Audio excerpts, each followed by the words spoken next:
This is the fifth lectures of history chapter The Rise of Nationalism in Europe. इस lecture में हम बात करेंगे इटली, जर्मनी एंड ब्रिटिश की यूनिफिकेशंस के बारे में. So let's get started. 1848 में यूरोपियन गवर्नमेंट ने बहुत ट्राई किया कि वे जर्मनी को यूनिफाइड कर पाए.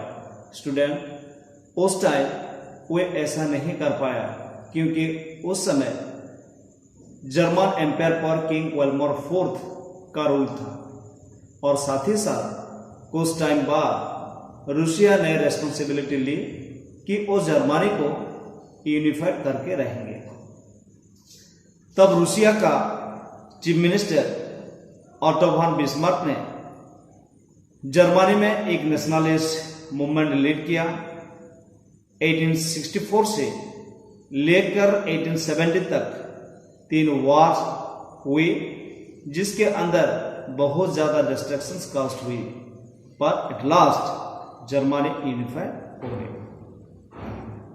फिर एक नया जर्मन एम्पायर बनाया गया जो कि लीगल और जुडिशियल सिस्टम पर बेस्ड था. तो बच्चों, ये था जर्मनी का यूनिफिकेशन. अब बात करते हैं इटली के यूनिफिकेशन के बारे में. इटली एक स्कैटर्ड एम्पायर था क्योंकि वो 7 स्टेट्स में डिवाइडेड था, जिसमें से सिर्फ 1 स्टेट यूरोपियन गवर्नमेंट के अंडर में थे. इटली के यूनिफिकेशन के लिए हम 3 लोगों के काम को स्टडी करेंगे. गिसेपे माज़िनी, गिसेपे गरिबल्दी एंड केवर, क्योंकि उनके बहुत क्रूशियल रोल था. सबसे पहले बात करते हैं गिसेपे माज़िनी के बारे में. गिसेपे माज़िनी रिपब्लिकन पार्टी के हेड थे और उनके एक सीक्रेट सोसाइटी भी थी जिसका नाम था यंग इटली. वो एजुकेशन के थ्रू इटली को यूनिफाई करना चाहते थे. फिर बात आती है गिसेपे गरिबल्दी के बारे में. जो गिसेपे गरिबल्दी थे वो हीरो ऑफ रेड शार्ट भी कहलाते थे. उन्होंने पूरे इटली में सारे पीजेंट्स का सपोर्ट जीता था और उन्होंने स्पेनिश रूलर के साथ जब वॉर हुआ था उसमें उनका बहुत बड़ा कंट्रीब्यूशन था. फिर आते हैं केवर. जो केवर थे वो ना ही कोई रिवोल्यूशनरी थे और ना ही कोई डेमोक्रेट थे. फिर भी उनको the real maker of Italy कहा जाता है क्योंकि उन्होंने अपनी डिप्लोमेटिक वे से फ्रांस और ऑस्ट्रिया के साथ जब वॉर हुआ था उसमें जीत पाई थी.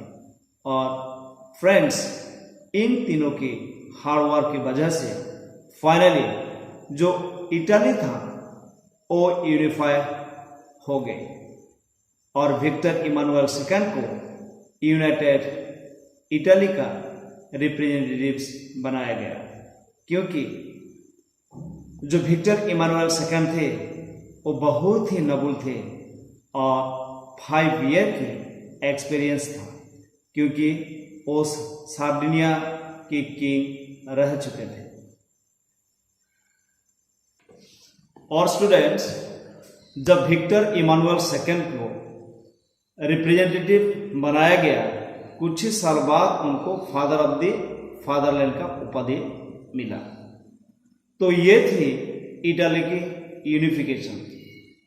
अब बात करते हैं ब्रिटेन के यूनिफिकेशन के बारे में. जो ब्रिटेन एम्पायर था उसके अंदर स्कॉटिश, आयरिश एंड इंग्लिश और बहुत सारे कम्युनिटी थे. इंडस्ट्रियल रिवॉल्यूशन की वजह से इस एम्पायर की पावर बहुत ज्यादा इंक्रीज हो चुकी थी. एक एक्ट ऑफ यूनियन बनाया गया जिसके अंदर इंग्लैंड और स्कॉटलैंड से मिलकर यूनाइटेड किंगडम फॉर्म हुआ. कुछ साल बाद इसके अंदर आयरलैंड भी ऐड कर दिया गया जिससे कि ब्रिटेन एक नया नेशन फॉर्म हुआ। नए नेशंस के फॉर्मेशंस के बाद नेशनल एंथम लिखी गई और इंग्लिश को ऑफिशियल लैंग्वेज बनाया गया और साथ ही साथ ब्रिटेन की नेशनल फ्लैग भी फॉर्म हुआ।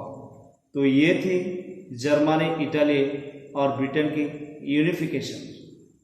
I hope everything is clear here.